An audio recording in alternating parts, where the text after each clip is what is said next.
I am sure sports. You know me there, I'm coast to coast representing. I mean, say this is righteous representing for Omar. You don't know, come get your sports over here from near and far. Boy, boy, boy, boy. Me say I am sure sports, one thing me sure about. When me say sure, that me not doubt. Come get your sports, get it over here. Come subscribe, repost and share. I am sure sports, one thing me sure about. When me say sure, that me not doubt. Come get your sports, get it over here. Come subscribe, repost and share. If me not sure, that me not say it. Know who score, that me not say it. Never know no game play, that me not say it. If me never see no game, me no know who play. For your sports news, better come over here so. For your soccer news, then come over here so. If you don't love sports, still come over here so. For the day done, you a go love over here so.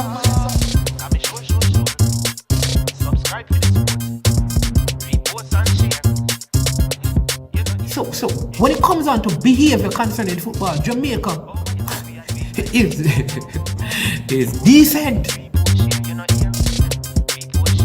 I am sure that if we can get all of these things done, set in place by the end of April, it gives us enough time before the World Cup campaign. Not afraid of no Brazil, no Argentina with these crapper players. We are good enough. Remember to like, subscribe, share. Listen, comment, let me know what your thoughts are. Jamaican herbs and spices add delicious, bold flavor to your next grilling experience. Flavoring sauce, a marinade, basting, condiment, or topping. Trick Nick Jerk Barbecue Sauce.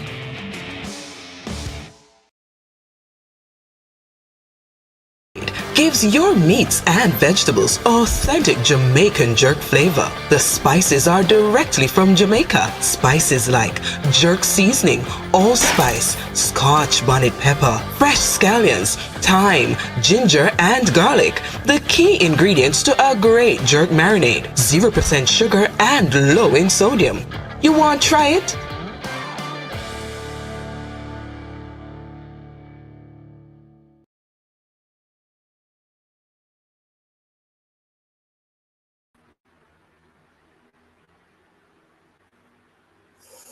Greetings, good morning, and welcome to I Am Sure Sports. I am your host, Omar Stennett, and it is my delight to have you with us this morning as we get into our first show of the day, our preview of the Dacosta Cup and Manning Cup competition that kicks off today. I'll be having with me Javon Parchment from Unseen Sports TV. And if you have not yet, I encourage you to go and check out his content, show him some love and support. I want to say a big thank you to our sponsors, Trick Nick. Trick Nick is a Jamaican-owned and operated company that operates out of Canada. And they sell everything you need for your jerk and your barbecue. I mean, we have had some of our subscribers, don't want to call their names, but they have tried the product and they're saying it is fantastic. You need to also try it out. Let us know how good the product is. In fact, they're offering 25% discount on all their products. And all you have to do is shop at www.tricknick, that's TRICNIC, tricknick.ca. All right, www.tricknick.ca. And if you shop there, you get 25% discount on everything. They have jerk sauce, barbecue sauce, curry paste, hot pepper sauce. So check them out and show them some love. Want to say a big thank you also to all our subscribers, all of you who have encouraged someone to be a part of the channel, to subscribe and like the channel and to watch our videos. We really, really respect that. To all the legends and the veterans, the footballers out there who you continually support and tell other footballers about the work that we are doing. at I Am Sure Sports. I want to say a big thank you to you, to our moderators in the comment section who helps in moderating what happens there. We want to say a big thank you to you. To those of you who are watching now, thank you and good morning. Like I said, we this show is directly geared towards the Manning Cup and the Dacosta Cup. But at 11, we have rescheduled this interview a couple of times this week. But we're finally set to interview Mr. Neville Summit Oxford at 11 a.m. today. You don't want to miss that. So hit the notification bell so when we are live at 11, you will know. All right. I don't want to delay anymore because this is a show that will be around an hour long. So let me invite Javon Parchment of Unseen Sports to come and join me and screen. Mr. Parchment, how you doing, sir? I'm okay. Big up to the persons in the comment section who just joined. Remember to like, subscribe, and share. To Manning's Man, I Am Sure Sports and Unseen Sports, Javon Parchment. And we are here to give you guys some information on what it will be happening today, and also some insights on what the coaches believe they can accomplish this season. Wonderful. Welcome, Fresh God. I see Eddie Guna. Eddie Guna. I think T-Got was supposed to contact me. Just reach out, man. Yeah, man, on Instagram, because I don't think I have any contact number. All right, so you can hit me up on Instagram, then we can meet the link. All right. But thanks for joining as well. So Javon, what are we going to look at first in terms of what is happening this weekend? For those of you who are probably just coming out of the cave, the competition actually starts today at Jamaica College with a doubleheader. The first game will be Edwin Allen. It will be the Clarendon Derby. Right. It's Edwin Allen versus Clarendon College. And then the second game, and both games will be played at the Ashenine Field, which is at Jamaica College, a newly set up mini stadium that they have there. So that's the second game. All right. It will be Jamaica College favorites, or one of the favorites, versus my pick for the finals, Calabar. From Red Hills Road. All right. That school that does well at champ. This is like a champs battle right here in the first game in the zone A. Right. So what say you about, the games, and what's your pick? What is your predicted scoreline? In the comment section, also let us know what is your predicted scoreline for these two games. Let us see who can get the most correct picks throughout the season, and maybe we can, before we get to the playoff section, and see we can probably give away a prize or so. But what is your pick for the games, and what is your expectation for both games today, and what is your predicted scoreline for the game for both games today, Javon? So yeah, just tell me what your predicted scoreline is, what your expectations are for both games. All right. So based on what the coach said from JC, that he has experience in his team, such as Duncan. Me too is a quality player from coming from Froome. Also have Premier League experiences. So I think they will come out and play some pretty football, and that's what the coach promised us. Some quality football on the field, right? With Calabar has a lot of experience also. Players playing Premier League in that team, and players that went overseas and Ghana international experience. So it's going to be quite entertaining to watch. So my pick is the underdog, and the underdog is Calabar. So I pick Calabar to beat Jamaica College, based on the fact that Layla is a Premier League champion coach, and I think he can carry that momentum with the Calabar team because some of the players play there, and yeah, I just feel Calabar going to come out victorious. A 2-1 victory. That's my prediction. For the Edwin Allen game, based on what the head coach says, he's going to try and defend his title, and he also promised Jamaica to fancy football, quality football on the field. So Clarendon College is the favorite, but Edwin Allen is doing well. Was doing well in the preseason. So I think it's going to be quite tight. Clarendon never played their first games with good. So I think that game is up for trumps too also. But I think Clarendon will come out victorious. Maybe a 2-0 victory for Clarendon College. All right. So those are your predictions. All right. So Yes. Ernest 90 is saying that Calabar will win 3-1. I don't think it will be that wide of a margin, so I'm going to go with a 2-1 victory for Calabar, because I think this guy from Cavaliers, they have a couple of Cavaliers players out there. One is Ian Zwart. And they have the young Phoenix goalkeeper out there who played under 16 with them. They are the under 16 champions.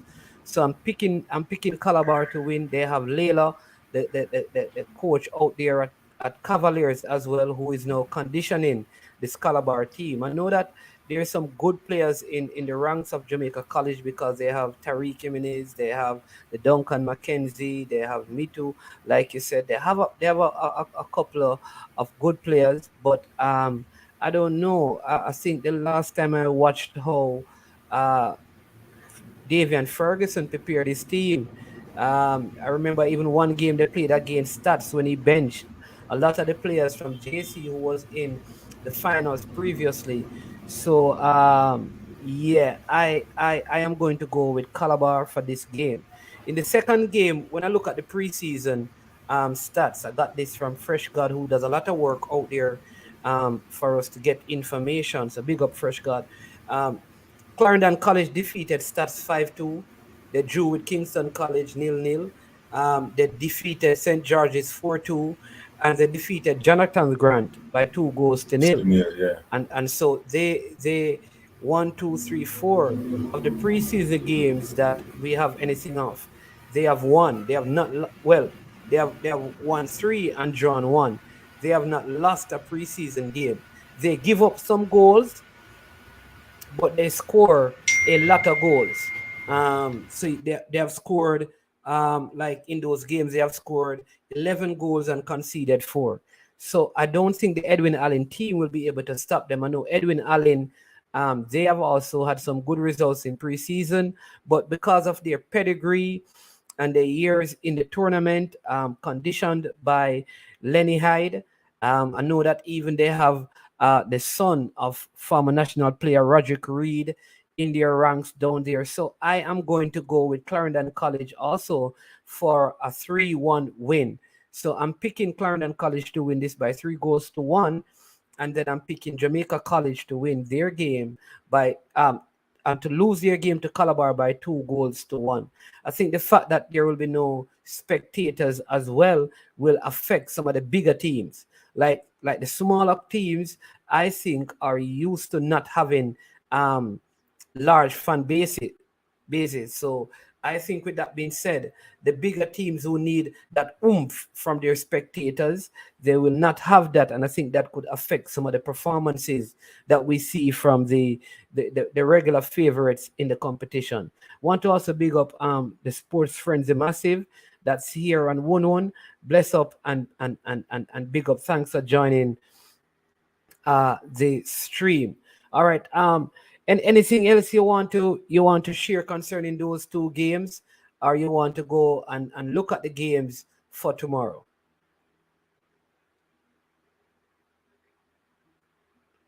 You're muted. You're muted. Yeah, go ahead. Well, it's just that some of the coaches, they're really, some of them are optimistic. Some of them are, bragging, like their team is ready and stuff. Some of them, tell lies and stuff. So we want to talk about that. Well, we don't know if it is telling lies or maybe they are being political. Very Let political or Yeah, diplomatic. are being diplomatic in Diplomatic, their yeah. responses and wearing their keeping something in their back pockets Right. So um so as yeah, well. you have Lenny Hyde. Lenny Hyde said that his team, he's not really a team and stuff, and then you hear something different coming up to the game. Um, Which is one of the things that Fresh God and I have been saying, that you have not been hearing a lot from Clarendon College, but they have been in intense preparation for quite a while. So, but go ahead. and one thing I know with Clarendon College is that they have a good coach. It is Lenny Hyde, and the trainer from Portmore. I don't remember his name. That brown guy. You know his name? No, no. He's a good trainer. He can get persons fit, um, very conditioned properly, and I think you know those two combined well as a coach. And I just think Clarendon College will gradually pick up in the competition, but the problem I have with them is that they're late, they're slow when they're starting competition. And this competition is quite, if you don't come out and try win those first two games, it's gonna be difficult on you. You understand? Because Yeah, it's not a two-way thing again. It's one round, yeah. right? Yeah. I know some of the coaches were interviewed, and I know, like, for example, Ludlow Bernard, who is a coach out there at Kingston College. Ludlow Bernard has said, despite having a young team with low experience, he says that his team still can go all the way. He just want to get them hungry and match ready, and to get the mental side of their game up. Said that the team is young, but they are quick, and some of the players are in the Jamaica youth setup and are ready to transfer their experience from the Jamaica youth setup into the Manning Cup. Also, that preparation is going well and that the boys are upbeat. It's just to get the best out of them consistently in competition games. And that was a summary of what Ludlow Bernard, the coach out there at KC, has said. Then you have O'Neill Bigger Thomas, who is out there. He's a coach now at Dintil. I think he came in and replaced Xavier Gilbert, who was there last time around. Xavier Gilbert is now at Excelsior, and Oni Thompson, who is the coach out there, said that his team can go all the way. They had started preparation from in early August, and they had a quality under 16 team in 2019. Plus the D Cup team went to the finals. Dintil went to the finals. You're muted. When did Dintil go to the finals? 2019, when they beat Carnival College 2-1 Okay, and went to the final against against Clarendon. Clarendon, yes, and Clarendon beat them 3-love. Okay, right. So he says the team went to the final in 2019, and that same year they had a very good under 16 team. He also said that the boys are very talented, and he says it's easy to teach them based on their technical capabilities, and his young team can go all the way this season. So pretty optimistic. That's O'Neill Bigger, Thomas Farmer, Boystown, Arnett Gardens, and I think he is also a Manning Cup winner with Bridgeport back in the days when he was being coached by Anthony Patricks. And then Donovan Loftus at Camperdown, who has come in to replace long-standing coach out there and former player for that team, Christopher Bender, known to many as Lulu, no longer there. So Loftus is in charge. He said the Camperdown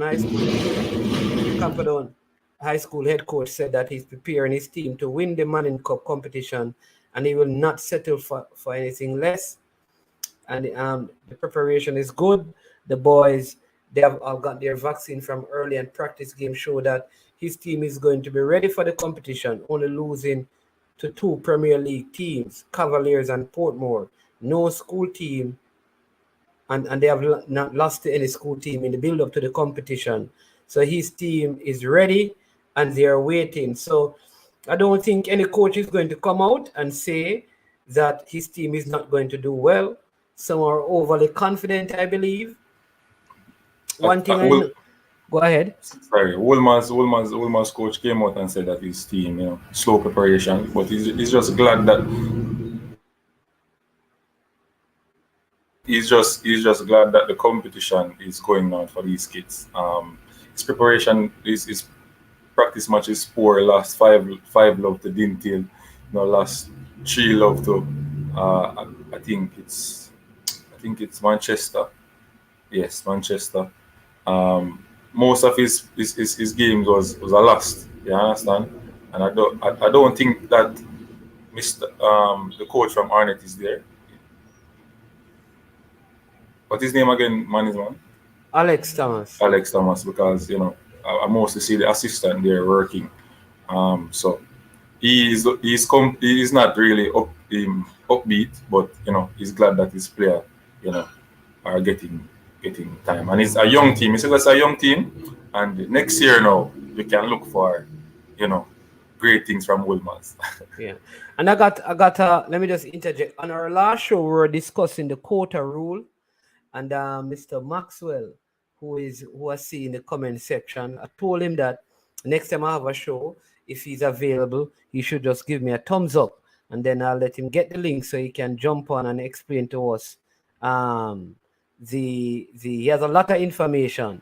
All right. So, Mr. Maxwell, if you can, let me know, and I'll drop the link in the comment section so you can join us and further explain the quota rule to us so we can better understand what it means. Here it is. This person, he's saying here that Alex Thomas is overseas, so he won't be there, and that Woolman's also lost a lot of players, which is similar to what is going on at St. George's as well. So don't expect anything like we have been saying from those teams. And I know tomorrow there's going to be a full slate of games right across the country, many double headers and very interesting time tomorrow, and so we anticipate some big performances from some of the schools and the teams, and so but which game are you looking forward to the most between today and tomorrow? And please don't tell me Dintil. For me, Dintil game tomorrow against York Castle is quite. If Dintil lose that game, they just pack up and leave. I don't think York Castle can manage that Dintil team. I think the team is playing good football. The only problem I have with Dintil is scoring. Scoring. Based on what I see, scoring is going to be one of their biggest downfall. Not in this round, but maybe in the other round. Other round it's more intense. Players are not going to give you chances like before. So maybe they might dominate in this group, but the other round they won't. KC and Charlie Smith. That's a good matchup tomorrow. I heard about OCI. OCI got a lot of players from Mount Pleasant, and them and Charlie Mount will go against each other tomorrow.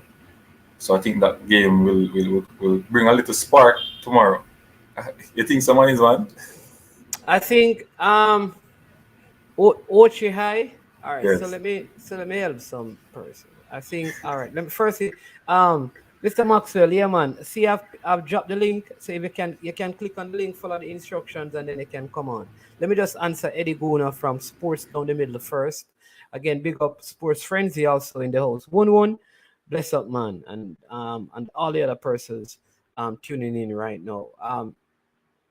Eddie Guna is how my old school St. Diego looking, lads? Well, you know that Jerome Waite is a coach at St. Diego, and all indications are that they're a young team. But Jerome Waite is a when it comes on to schoolboy football, he is one of those top coaches.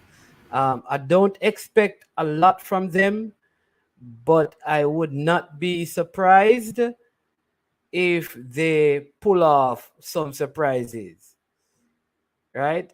That's what I'll say. I am not. Yeah, I would not be surprised if they pulled off some surprises. Yeah. So. And Manning's man. Just because of who the coach is, he's Jerome Waite. And next thing I should add, they have a young team. And next thing I should add to that, Manning's man, is that one thing: Jerome Waite team always fit and ready to run. Yeah. Okay. Yeah. There we go. Welcome to the show, Mr. Maxwell. Yeah, man. Hi. How are you? You hearing me? Loud and clear. Loud and clear. Yeah, man. Yeah, man. Good morning. Welcome to the show. Good to have you. Yeah, man. I like your show, man. You know. As I said, one of the things is that you always have the facts. You know. Thank you. Well, we got some of that incorrect, so we are glad that we have someone like you that can help bring some clarity and stuff. So please explain, if you can, what the quota rule says, and probably you can share with us your expectation of for the upcoming season. Okay. Briefly, the quota rule, right? It's something that ISA basically brought in. It's sometime now, but it only just started to affect schools at boys champs. That's just concluded. Okay. Right. And then it's going to be affecting the schoolboy football this year.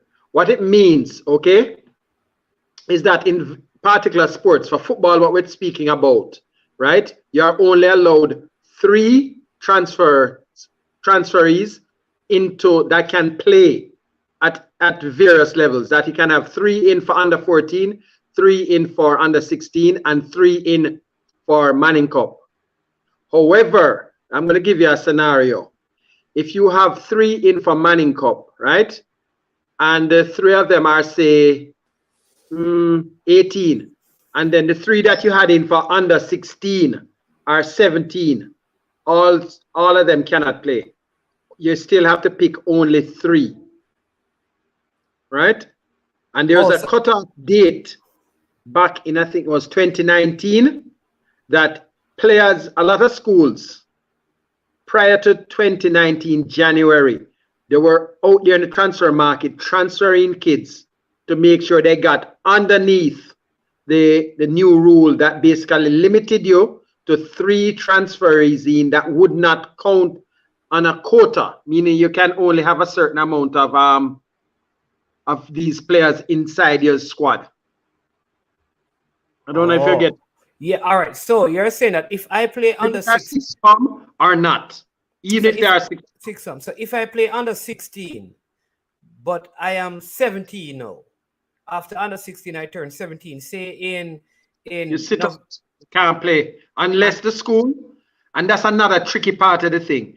What the rule says is that if you had, say, the 18-year-olds now and they played Manning Cup the last time, if you have these 17-year-olds there, technically this is one I think is going to be seen in another 2 years, another year at least, is that if you can replace them, that say you have a youngster that's 18 and his form is not that good, but a 17-year-old has better form, if you can replace him. But what the rules basically say is that once you have a kid in there and you have registered him as your quota player, he has to be there until he comes out of the school. Okay, so basically, in any one Manning Cup team, you can't have more than 3 transfer players. Right. No matter whether it's 6 form or whether they came in and sat out a year.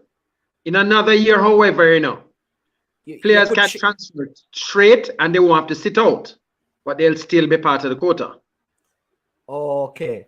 So let me get back to the question that I'm asking. Say my Manning Cup team has 3 18-year-olds, but I played under 16 and I'm now 17. You're saying that because there are already 3 up there, though because I was transferred, I could not go. Can't play. I can't play. You're basically almost going to get punished by sitting out twice. So you'll have to sit out until those other players come out of the system. Okay, so what are your thoughts on the rule, though? Do you think it's a fair rule? You think it's a rule that brings balance, or you think it's a rule that needs to be looked at?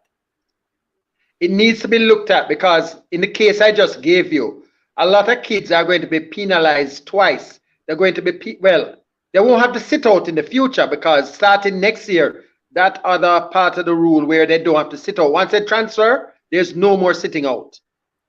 But as I said, the problem will be that the 3, if you have a 17-year-old and then you have an 18-year-old, say you have 6 kids there now, right? 6 of them are 17, 3 of them are 17, and 3 of them are 18. Those 3 going to have to sit out that entire season till the following year. And if a 17-year-old comes that looks better than one of those players that would be now, they could be replaced. They could basically go through school and not play. Yeah. Because let me give you a scenario here, right? You have a certain school that they do a lot of recruiting, right? And they have a lot of players there, right? They have a lot of national players there. And I'm waiting today to see a lineup to see who is actually going to play. So like the players on one of the teams that played today. I can't say.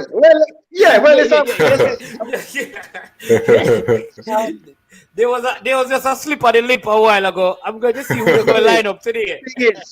Schools can still recruit any amount of kids they want.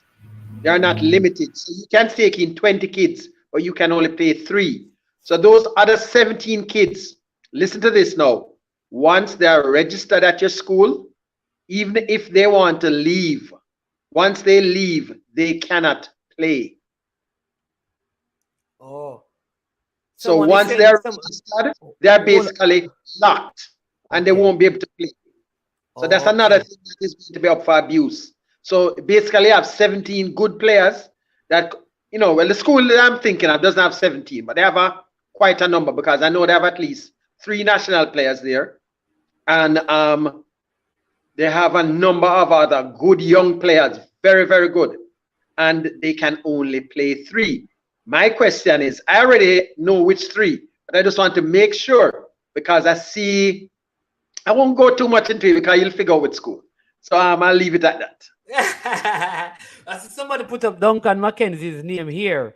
Dan Raoul, I don't know if that is saying that, but he has been at JC for a while. He has not seen quota rule, just a very, very good player. Yeah. All right, go ahead. Lead that JC team here. I see. So Paul Maxwell, what about if they take players from school that does not participate? Okay, listen now. Let me tell you the players that you can go for. Right.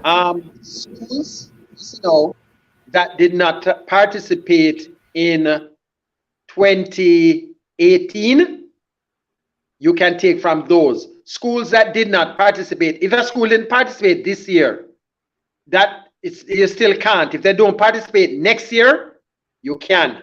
They won't fall under the quota, but it has to be 2 years. You can't just, because you have schools that they're not participating 1 year. There's a particular school that I can tell you about now that people can read it if they want to, right? Because they didn't participate in, I think, the last competition, and they're not there this year. People, scouts like myself, know these schools. So I won't help you. So tell me the name of the school, so I can see if I can read some. Right, Donald Quarry. No, I can't tell you the names. It's a good school. No, listen, this is a school that normally you want talent, you go. It's a school in St. Catherine, but I won't go any further than that. They didn't participate in the last competition.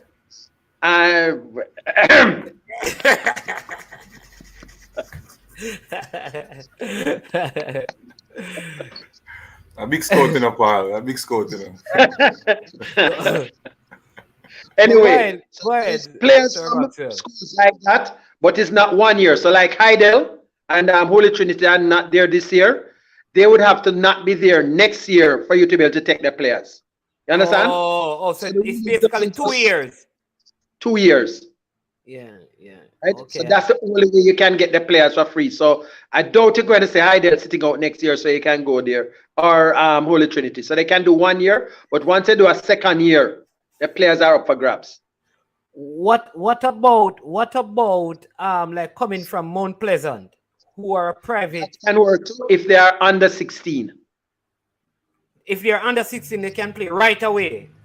Right. But if they are 16, they have to sit out a year. And the transfer rule applies? No. If they have subjects and they're going into sixth form, they don't have to sit out. No. Okay. So likewise, if they're coming from overseas with subjects to get into sixth form, they don't form part of a quota either. So you soon be seeing a lot of young Brazilians and Africans coming to some of these schools, like what's happening in track and field. Right, because it seems like it is easier to get people now outside than to transfer people from within the country, given how the rule is presently constructed, which is what you said. What happened in track and field, that more the schools are looking outside of Jamaica to bring in talent, because the whole transfer situation has become messy. Well, let me tell you one of the problems. I'm going back to track and field because this example was something that people were watching. There was a particular kid that was at Kingston College, right? And when he looked and he realized that there are only, in track and field now, there are only 2 spaces, right? So when he looked and he saw that there were Vassiana coming in from St. Diego, and there was another youngster there that had to sit out. He was a shot putter, I think. And then he realized, say, hey, these guys are going to be over me. I'm going to sit out. I'm not going to play either. And he left and he went to Calabar and he did very well at champs. So you're going to have situations though, but he was not registered. Once you register that player, because I know of another scenario. I don't like that rule because a school could become, I don't want to say spiteful, but if I know that a player could go to they're not good enough for my team, but they have enough quality that if they go to a next team that is my competitor, they could pose some challenges. Why wouldn't I register them? So even if they leave, they can't play. Well, look here. I think that's one of the things we're going to look at the Manning Cup and the Dacosta Cup this year, because some of the big schools are going to, it's like a time down a player. Listen, the students themselves, the thing is, some of these boys don't do their homework, meaning that they don't check, or some of them, they go to these schools and they might see 2, 3 national players and say, hey, no, I can do better than them. And to be honest, be realistic, seriously. The chances are once you go there and you see 5, 6, 7 other guys trying to get in, and the thing is they might not either know that there are guys in the school already that are going to form part of this quota. So they might say 3 guys and say, oh, two guys per se. And they say, oh, I'm only the 3rd one. But there might be another kid in the school from a year ago that's going to form part of the quota too. So they won't know until the nitty-gritty when it comes up and they hear, hey, this person is here, this person is here, this person is here, this person is here, and they realize they fall out. I see, but truthfully though, how will a 16-year-old know this? How will he know that technically they won't know? Look here, the scouts for the schools will know. But and most 16-year-olds, you have some that basically just show up, and some of them are actually recruited. So to be honest, I can't say what if it's right or if it's wrong, because years ago when I was at Medieval, I remember I had a training session and I had like 100 boys coming, and the coach at the time told me, Mr. Maxwell, register everybody, because if you have them, nobody else can use them against you. Whoa. And I said, anyway, I I won't speak ill of the dead because he's one of my mentors, but I understand the thought process, and a lot of schools still have that thought process. Even in track and field, it happens. They take guys in, sometimes they don't run until 4 or 5 years, but if they have them, nobody else can have them and use them against you. But this now, under the new quota rules, it's going to stifle a lot of good kids, a whole heap of kids. So your proposal is that ISA changes the rule? No, the rule here that they have, ISA has no. Look here, what they're trying to do, is protect schools like, say, a Spanish Town High, Jonathan Grant, these schools that are normally, what has happened, back in the day, if you remember, football went, the non-traditionals were dominating. Then after a while, the non-traditionals stopped dominating. And it's the traditionals that have been dominated ever since, because they have upped their recruiting and they have brought in these kids. So they bring the kids in, whether it's between grade 7, 8, 9, 10 or whatever, and they just sit out there and then they just have the kids there. So what was happening is that a lot of the smaller schools would be losing this talent and they would never reach anywhere. And remember, ISA is a private, almost a private entity, and it's operated by principals, the same principals that are being affected by these transfers. So when they came up with the rule, it's to protect. And remember, the majority of schools in ISA are going to be small schools. Yeah. So when the idea came about, is to protect themselves. The problem is that some of these schools now, they can't really develop, especially in football, right? Track and field, they still have small people coming through, right? But especially in a team sport, it's very, very hard for some of these kids to develop, to reach where they would want to reach. Because, I know of a player right now who is, he's in Spain, right? He came to my club. He went to, he's going to Kingston College. And if he had gone to the school where he had actually passed for, that kid would never reach where he reached at all. No way. Because I think that's a football program. People, some of you don't know this man, right? This man is a man who, they say that he's the leading recruiter in all of Jamaica, So but don't want people to see my face. Most people, when I go to certain venues, they don't know who it is. Really? Who don't know who you are? No, some people still don't know. You really believe that people don't know who you are?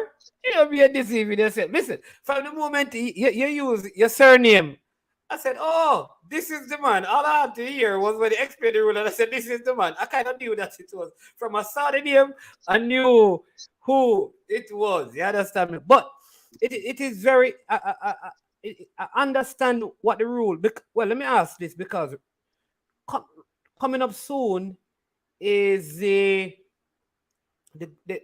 Ministry of Education is planning on extending the whole school up to, I think, age 19, which means all kids will have to go to sixth form.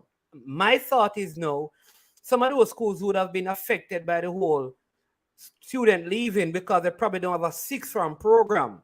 Know that they are going to have a sixth form program. Couldn't they now say, listen, you don't have to leave because we will be able to keep you guys for lower six and upper six? Or they will still want to leave to go to the traditional schools? Look, the thing is, a lot of kids leave because they want an opportunity to get a scholarship. Everybody know they can't go pro. Okay. So the thing is, when a youngster leaves from, say Waterford, right? And he goes to, say, St. George's College, he's looking at an opportunity for the chance to get a scholarship. Because I can tell you, if you really, and I'm not putting down any small school, but if you look at the records, right?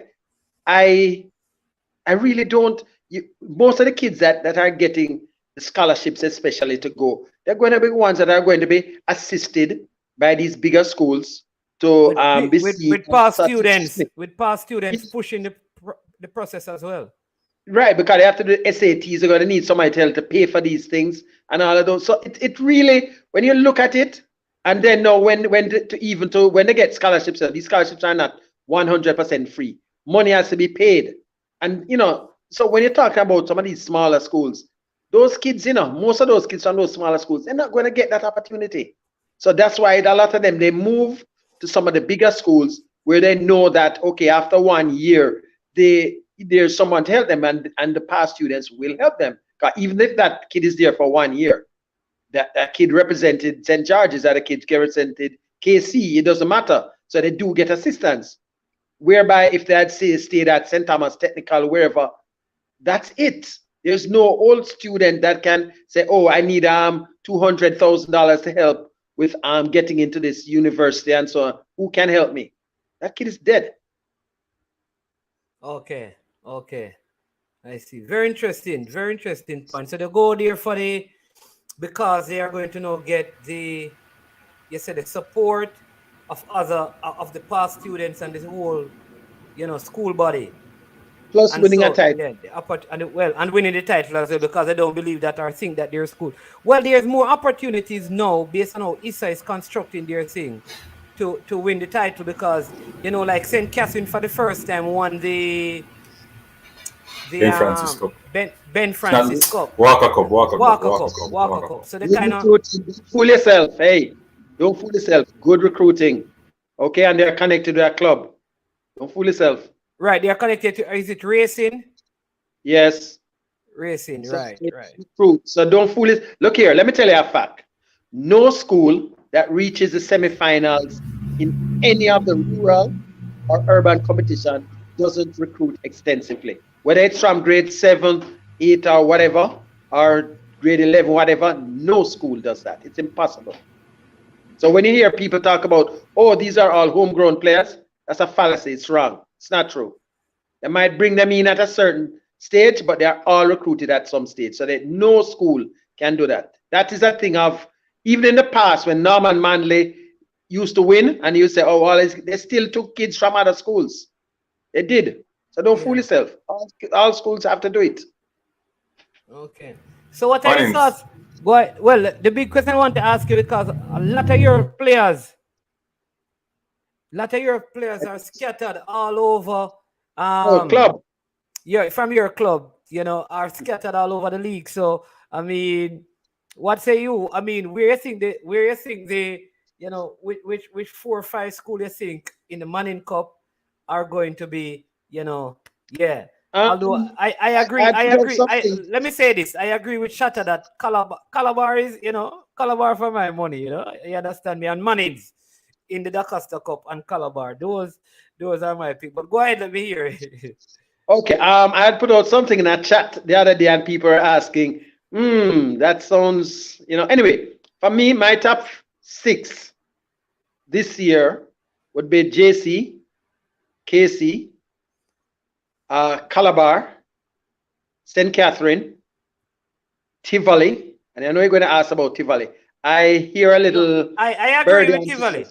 I agree with Tivoli. Tivoli had some players. A lot of people don't know, but if you want, I can explain. And then St. George's. St. George's has a young team. St. George's? Yep. They have a young team, but look here, you see Bertis Bell, I give him a lot of ratings. It's young, and they have at least one of my players. Rochester? Right. I can tell you. And they have Burkett. Bertis Bell, never underestimate. They might be coming 3rd in their zone, though. Okay. All right. So let me ask you, because you have left out Camperdown. Oh, no, I shouldn't leave out Camperdown. That's another one. Right? That should basically cover the Manning Cup schools. I think that will be the semi-finalists will come from those teams. I'll be very surprised if anything else happens. But the dark horse that's going to surprise a lot of people, in my opinion, is Tivoli. Yes. All right. I want to tell me a little bit about Tivoli, but here, Javan, jump on in. And then I don't think Camperdown will do well, based on the fact that the preparation. They lost. That coach is lying, They played Dintil and got 4 love. You understand me? So what he's saying is not true, because I was at that match. But 2 Premier League team beat him. High school team beat him too. That coach is lying. No, what he may have meant is that when he played Dintil, he used his B team. No, and that's two bus load. Yeah, so and all of he them used play. one bus. He used a bad bus for the Okay, first half. can't All of them play. All of them play. You won't know sometimes. Unless No, you're part. All right, what I'm saying is that all of the players I saw on that clip when he was talking, that are the same players that I saw on the field playing. So I am not expecting anything for Camper though. All right. Tell us about Tivoli, because I've been telling people about Tivoli, you know, that don't be surprised. I think one of the surprises is, I keep telling people, is going to be this Tivoli team. And I think one of the teams out of St. Catherine is going to pull off some surprises in this. I don't know if it is St. Catherine High or one of the Portmore teams, probably a Bridgeport or Jonathan Grant, but one of those St. Catherine teams are going to. But I'll go ahead and tell me a little bit about Tivoli, because I'm expecting, like I said, some surprises from Tivoli Gardens. Well, okay, look here. Let me tell you. This Tivoli team is the closest to what you could call a homegrown team, right? Because this team a number of years back, right? This team, Kingston College, had come up against this team, and they had a star-studded team, that Kingston College team, right? And the Tivoli team had beaten them, and everybody kept saying it. Even in this season here, they're saying, but the team doesn't look extraordinary. But to be honest, they play as a unit, and they have been playing like that for quite a while coming up, right? I remember after KC had lost to them, the first thing you know what KC did, the main player that stood out in that team at the time was the goalkeeper. You know what the goalkeeper was by September? KC. Right, he's the KC. Yes, that is true. He was there starting the last Man in Cup also. Yeah, but that is true. The core of the rest of the team has stayed there. So I'm going to tell you, that Tivoli team, the thing is, it's hard to pick out flashy individuals in that team, but it's a team that I expect to be a dark horse that's going to surprise a lot of people. Who is the coach down there? Who is the coach? What's that? Who is the coach down there?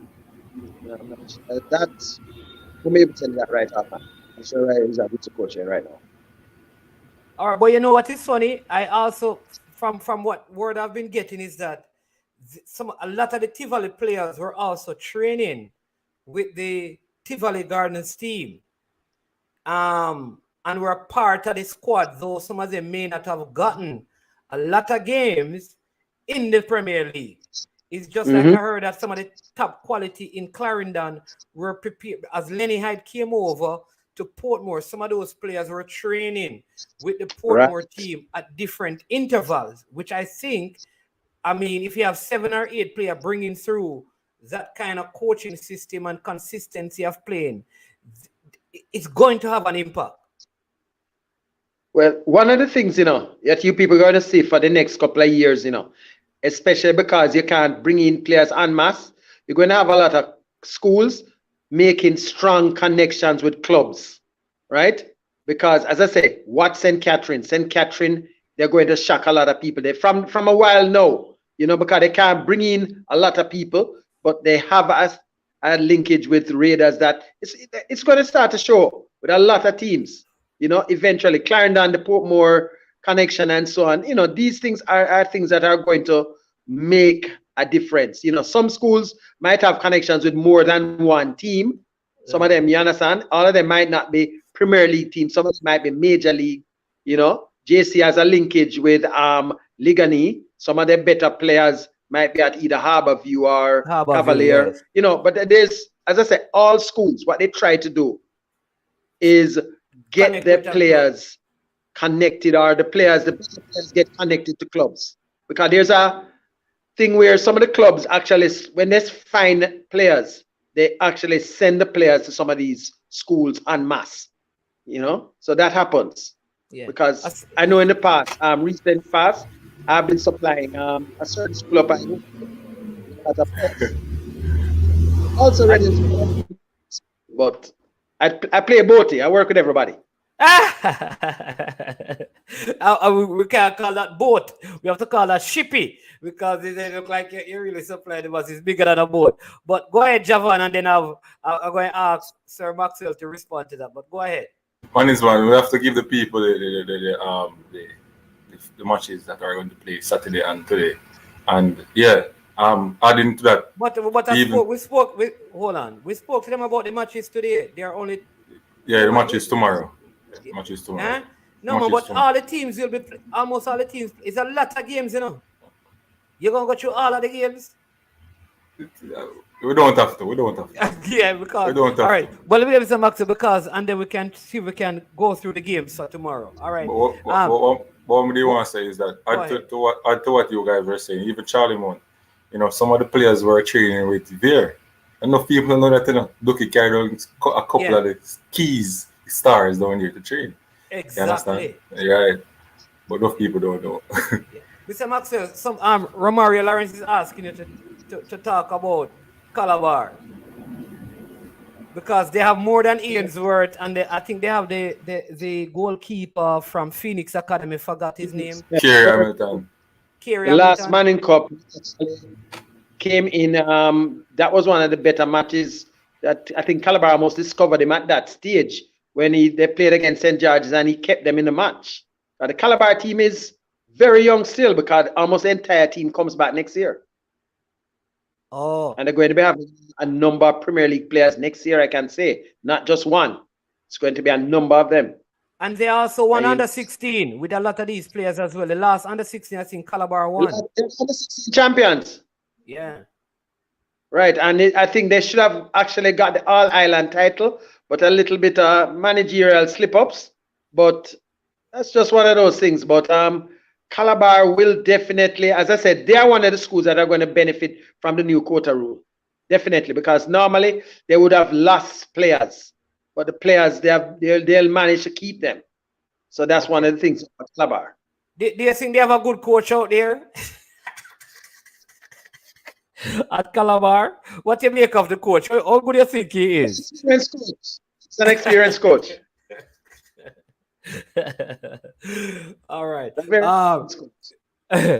All right. I also drop my number in the private chat so you can have it because we need to develop a good rapport going. Under 16 champion, Calabar High School. There you go. This is a Calabar past student. So look for them this year. I think you could be seeing good things from Calabar for the next probably 3 editions of the Manning Cup. They have that young team. Well, because apart from that, they're under 16 team because that should be playing. I can tell you, their under 16 team is basically going to be their under 14 team because the under 14 players that they had somebody help recruit for them are so good that they are better than the players that they have that are 16. One day I know that. I need to know the recruiting person. I'm going to do some investigation to check out who the person recruited is. But go ahead, Parchment. I know you wanted to run through because we just have a couple of minutes left because we have an interview with Neville Oxford in the Legends Corner coming up at 11. And so we have a couple of minutes left. So Mr. Max, I put my number in the private chat. You can see it and then you can just message me because we contact and we talk. We're always calling each other's name, but we don't, get to talk, right? So, so you can get the number and then we will dialogue.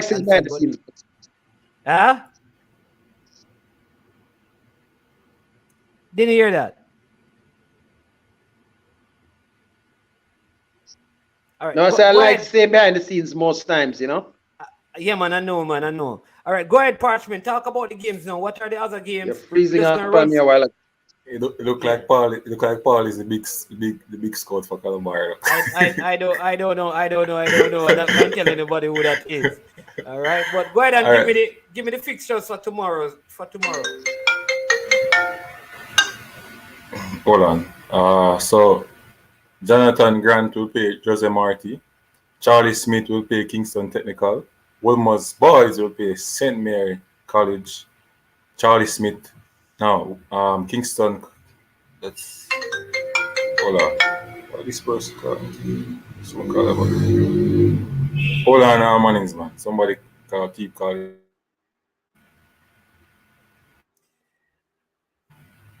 All right, listen. Yeah. What we're going to do, right? What we're going to do, Parchment, is I'm going to put the fixture list in the description of the video. So if anyone wants to know what games are going to be played, Right, then they can right. jump on there. And what we'll do is tomorrow, when we have our show, we can go through the fixtures for tomorrow. Man, I'm going to exit here. Yeah, man. Thank you so much again. You got the number?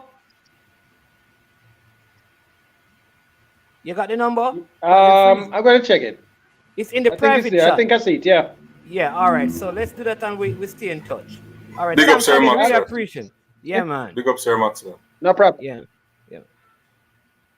Yeah. So yeah, man. That's a good idea. Put it in the so people can see. The description of the video. But listen, it's 1 hour. What a great show we had, man. In such a short time. So good to have that rule explained and all of that. Again, people, Yes. It's 1 hour. So we want to say a big thank you to all of you for tuning in, checking in, for joining us. Big up Sir Paul Maxwell, who was here with us. Big up our sponsors, Trick Nick, right? Remember, you get 25% discount on all Trick Nick product if you shop at www.tricknick.ca and use the code I am sure sports 001. All right, please, before you leave the stream, make sure you hit the like button, right? This is good content, good information, good explanation of the rule. So hit the like button. All right. If you have not yet subscribed, also please subscribe to the channel, right? Remember to check out Unseen Sports TV. That's where Javon Parchment is. I mean, good vlogger out there. You understand me? Hasn't been putting out a lot of content, but check out and give him some support and let him know that, you appreciate the work that he's doing. So I'm going to hand back over to him for him to have the final word, and then we will conclude with a word from our sponsors. Remember, join us at 11 when we will finally have a historian from a national player. I mean, the story is going to be intriguing and fascinating. And also it will provide inspiration. Mr. Neville Sammy Oxford will be joining us at 11 in the Legends Corner. Parchment, go ahead. Yes, one. So, people, just tune in to games. The venues won't allow fans inside. So, you just avoid the urge of going to the venues to save the competition, so it can be, fruitful. So watch it on TV, join up with people in the bars or wherever you guys are, in the church, wherever you guys want to watch the game, and enjoy it. I think this year competition will be fascinating, nice, intriguing, all of those fancy words. So I am here ready to tune in on Sportsmax to watch that game later, because we should have asked him which team he want, which team he prefer choose, man is man. But we should ask him his prediction. Yeah, well, next show. Tomorrow we'll find out from him. But here it is. Fresh God said that he's up and running. Right. So Fresh God can show him face finally, people. So he can talk about what him say and not just be typing it, but be talking it. You understand me, Fresh God? Because you're up and running on the sports. Someone is, man. We get a prize. We get a prize if we get the 2-1 win, right? Calabar. I get a prize if I get the 2-1 win, Calabar, yeah, right? Man. Yeah, man. You get a prize. Yeah. You buy yourself a gift. Yeah, man. You buy yourself a gift. But here you go, people. Listen. The Reggae Boys, they take on El Salvador later. And you know that Mariappa, let me just run through the starting 11 for you. Mariappa, in goal, Andre Blake, Mariappa, and Damian Lowe, Kemar Taxi Lawrence. And on the other side, you're going to have O'Neill Fisher. In midfield, you have Grant, Javon Watson, and Kemar Roof. And up front, Bobby Reed, Shamar Nicholson, and you will have Leon Bailey. That's his starting 11. For those of you who are wondering about Mikel Antonio, he has only had one session because he was having a little niggle, so they thought it would have been wise not to start him. And I think that is something he agreed with as well. And so that's it. Word is that Leon Bailey is looking excellent in training. I mean, just chipping balls over for the forwards to just tap in when he gets down on the flank. So looking forward to the game, and we will talk to you more on that. Again, thank you so much for joining and watching. Bless up to everyone, every single person who tuned in to our Schoolboy Football Show, and I hope that you will continue to supporting this show so we can keep doing this show. That's how we keep the shows going on this channel. When we get a lot of likes and a lot of people on, a lot of interaction, we know that it is adding value, and we keep on doing it. So thank you so much.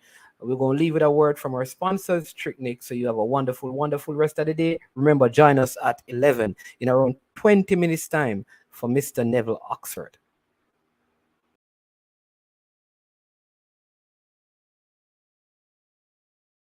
Authentic Jamaican jerk flavor. The spices are directly from Jamaica. Spices like jerk seasoning, allspice, Scotch bonnet pepper, fresh scallions, thyme, ginger, and garlic. The key ingredients to a great jerk marinade. 0% sugar and low in sodium.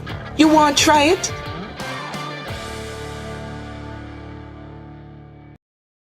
"18 Jamaican herbs and spices add delicious, bold flavor to your next grilling experience. Flavoring sauce, a marinade, basting, condiment, or topping. Trick Nick Jerk Barbecue Sauce.